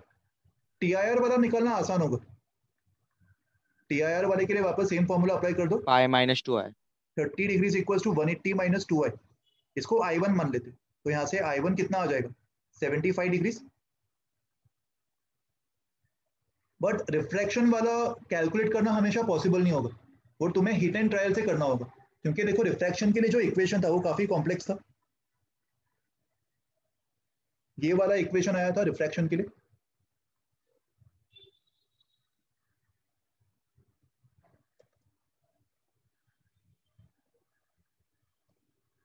और ये वाला इक्वेशन जब तुम अप्लाई करोगे, डेल की वैल्यू क्या है इधर, इस केस में डेल की वैल्यू क्या है 30 डिग्री। 30 डिग्री। तो डेल को अगर तुम 30 डिग्री पुट भी करोगे, म्यू डी मतलब √2, म्यू आर मतलब 1, तो यहाँ पे आई के लिए सॉल्व करने का कोई तरीका नहीं, ऐसे इक्वेशन को सॉल्व करना अपन ने सीखा नहीं है मैथ्स में, और सर तुम अगर solve कर भी नहीं पाओगे।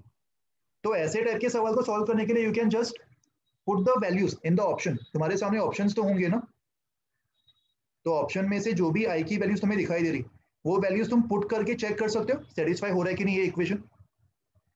यस सर, समझा। तो तुम उसी तरीके से नहीं आएगा ना फिर ऐसा सवाल? क्या बोल रहे हो सर सब्जेक्टिव टाइप में फिर ऐसा नहीं आई आएगा, निकालने को नहीं आएगा ना? ऑब्जेक्टिव में नहीं आएगा, इस इक्वेशन से यू कांट कैलकुलेट आई, तुम्हें ट्रायल एनालिसिस से करना पड़ेगा टू सॉल्व सर फॉर वो आई, पुट द कैसे वैल्यूज किया, ऑफ आई, सर कैसे करना है वो, आप कैसे मतलब समझा नहीं, क्या पुट पुट करना है sir? Values from the option, options होंगे तुम्हारे सामने, उसमें वैल्यूज पुट करके देखो और देखो कि कौन से ऑप्शन के लिए सेटिस्फाई हो रहा है। You can't solve this, solve करके तुम खुद से इसका आंसर नहीं निकाल पाओगे। कुछ केसेस में हिट एंड ट्रायल से बाय फ्लूक निकल भी सकता है, वो बहुत ही स्पेशल केस होगा जहाँ पे हिट एंड ट्रायल से तुम्हें आ जाए, बट प्रॉपर तरीके से तुम इसको सॉल्व नहीं कर पाओगे। ओके सर प्रॉपर अगर तरीके से सॉल्व ही नहीं कर पाएंगे तो सर ऑप्शंस में से कैसे मतलब चूज कर पाएंगे हम? ऑप्शंस में अगर मान ली बहुत सारे ऑप्शंस है, 30 डिग्रीज 60 डिग्रीज, तो अगर मैं 30 डिग्रीज यहाँ पे पुट करके देखूंगा तो साइन ऑफ 30 कितना होता है, sine of 30 sir 1/2, 1/2, and √2 upon 1/2 कितना होता है 1 upon √2। Yes sir. Sine inverse 1 upon √2 is 45, yes sir. And 45 minus 30 is 15, but satisfy नहीं हो रहा, तो मैं 30 को एलिमिनेट कर दूंगा। सर सेटिस्फाई नहीं हो रहा मतलब 75 आना चाहिए था, राइट? ये इक्वेशन सेटिस्फाई करने के लिए LHS 30 डिग्री है। अच्छा, बट सर ये माइनस आई जो है वो पीछे उसका कुछ रोल? ये फॉर्मूला का ही पार्ट है ना यार, फॉर्मूला आपने जो डिराइव किया था उसी में था ना माइनस आई। बट हमने यूज किया नहीं किया हुई वो माइनस आई पीछे वाला। क्या बोल रहे हो यार, छोड़ो छोड़ो सर, जाने दो। आज क्या हो गया तुम लोग को, बहुत ही सर डाउट्स पूछ रहे सब लोग। सर पूछ लो, घर में बोल दो क्या बोल रहे हो, it's okay sir. Yes sir, yes sir. अरे मैं बोल रहा था वो पीछे आई का आई लिखा है ना माइनस आई, तो उसका क्या मतलब रोल क्या है ये इस फॉर्मूला में? इसमें वो आई का एंगल सब्स्टिट्यूट करे, क्या करे? आई पुट कर रहे हैं ना ऑप्शन, अपन किसको फाइंड कर रहे हैं, अपन आई को ही तो फाइंड कर रहे हैं। हाँ सर, तो जब मैं डायरेक्टली 30 डिग्री सब्स्टिट्यूट करूंगा तो मैं माइनस आई में भी -30 करूंगा ना इधर। अच्छा ओके सर। तो अगर मैं आई को 30 डिग्री डालता हूँ इधर, हाँ RHS में मैं एक करके दिखा देता हूँ, RHS में if I put I equals to 30 जो मुझे ऑप्शंस में दिख रहा है, यस सर। ऐसे देखो ऐसे टाइप के सवाल आने के चांसेस नेग्लिजिबल है, बट फिर भी अगर आ गया तो तुम्हें पता होना चाहिए। तो sine inverse of √2, sine of 30 मतलब 1/2, एंड माइनस आई तो -30 भी कर दूंगा। तो कितना आ रहा है 45 माइनस 30 आ रहा है 15 डिग्री आ रहा है, मगर LHS में तो 30 डिग्री है, मतलब ये पॉसिबल नहीं होगा ना, आई कैन नॉट बी 30, ये अपन एलिमिनेट कर सकते हैं। Okay sir. तो इसको अपन बोलते हैं hit and trial, put the values from the option. I am sure ये तुमने मैथ्स में काफी बार किया होगा, अगर नहीं किया तो करोगे आगे, स्पेशली मैथ्स जैसे सब्जेक्ट में बहुत यूज होता है इसका। Okay yes sir, thank you. और कुछ पूछना है तुम्हें किसी सर को? अगर रिफ्रैक्शन की वैल्यू दी रहती तो फिर फाइंड हो जाता ना डेल फिर आर तो हो माइनस जाता, आई। रिफ्रैक्शन R अगर दिया रहता तो डेल को तुम I माइनस R लिख सकते, सॉरी R माइनस आई। हाँ सर, एंड सर अगर मतलब इनवर्स में बहुत ऐसा कुछ आया जिसका इनवर्स हम लोग को नहीं मालूम तो फिर? तो नहीं सॉल्व कर पाएंगे, उसको वहीं पे छोड़ दो। Okay sir. ठीक है। ओके, ये सारी चीजें अपने पढ़ ली ऑलरेडी। ये कुछ एग्जांपल्स, ये एग्जांपल भी हो गया। ये कुछ एग्जांपल्स मैं तुम लोगों को होमवर्क के लिए दे दूंगा, खुद से ट्राई करना, अगली बार इसको डिस्कस करेंगे। आज अपन ने जो भी कॉन्सेप्ट पढ़ा ना TIR और रिफ्रैक्शन का, उसी पे बेस्ड कुछ एग्जांपल्स, ये वाला कॉन्सेप्ट अगली बार पढ़ेंगे, ठीक है। आज थोड़ा जल्दी छोड़ रहा हूँ। कुछ डाउट है किसी को, एक बार पढ़ के देख लेना। कुछ डाउट अगर अभी भी आ रहा हो तो नेक्स्ट लेक्चर के स्टार्ट में मेरे से पूछ लेना। सर हाँ सर, मैं डिस्कनेक्ट हो गया था सर। मैं केस 2 से देख के समझ गया मैं अपने आप। केस 1 सर मैं देख ही नहीं पाया सर, तो केस 1 आप दिखा सकते हो एक बार सर। और सर जो आपको डाउट पूछा था ना सर, मैं समझ गया सर, सोच के मैं समझ क्लियर हो गया सर मेरा। केस 1 में क्या डाउट है सर? केस 1 सर मुझे पता ही नहीं क्या है केस 1 सर, एक्चुअली मैं डिस्कनेक्ट हो गया था सर। जो मैंने एग्जांपल दिया उसमें सर एग्जांपल नहीं सर, केस 1 मतलब ग्राफ का केस 1 सर। ग्राफ का केस 1 वो तो रिफ्रैक्शन वाला केस है ना? हाँ सर। सर ये वाला केस है, मैं सुना वो डिस्कनेक्ट हो गया था सब। केस 2 में रिकॉर्डिंग देख लूंगा सर। हाँ सर, हाँ रिकॉर्डिंग देख लूंगा sir. Okay sir, okay sir. Okay चलो, बाय एवरीवन। सर कौन बोल रहा है ये? आर्यन? नहीं सर, मैं बोल रहा हूँ सर। एक मतलब बताओ सर, सॉरी लेकिन सर वो मुझे अभी तक नहीं समझ में आ रहा कि वो डॉट क्यों आया सर वो ग्राफ में, मतलब उसको एक्सक्लूड क्यों किया सर? एक्सक्लूड नहीं किया, डॉट मतलब इंक्लूड किया इसको। ये इसी का पार्ट, यहाँ पे इक्वालिटी है ना। अगर सर इधर नहीं, वो वाले ग्राफ में सर, रिफ्लेक्शन वाले। अरे तो यहाँ पे इंक्लूड किया तो वहाँ पे एक्सक्लूड कर देंगे, दोनों जगह तो नहीं हो सकता ना सर, क्योंकि वो सी उधर इक्वल नहीं है ना सर, मतलब सी से ग्रेटर है ना वो, इसके लिए उधर इसीलिए यस, वहाँ पे वो सी से ग्रेटर है, यहाँ पे इक्वालिटी नहीं, इसलिए इस ग्राफ में मैंने इसको एक्सक्लूड कर दिया ना, क्योंकि यहाँ पे इंक्लूड हो गया था दोनों जगह। हाँ तो सर, मुझे लगा कि दोनों जगह एक्सक्लूड कर दिया, सॉरी सर। नहीं, मैंने पिछले में इंक्लूड किया था, यहाँ पे एक्सक्लूड किया, ठीक है। Yes sir, thank you sir. Okay bye sir. Bye.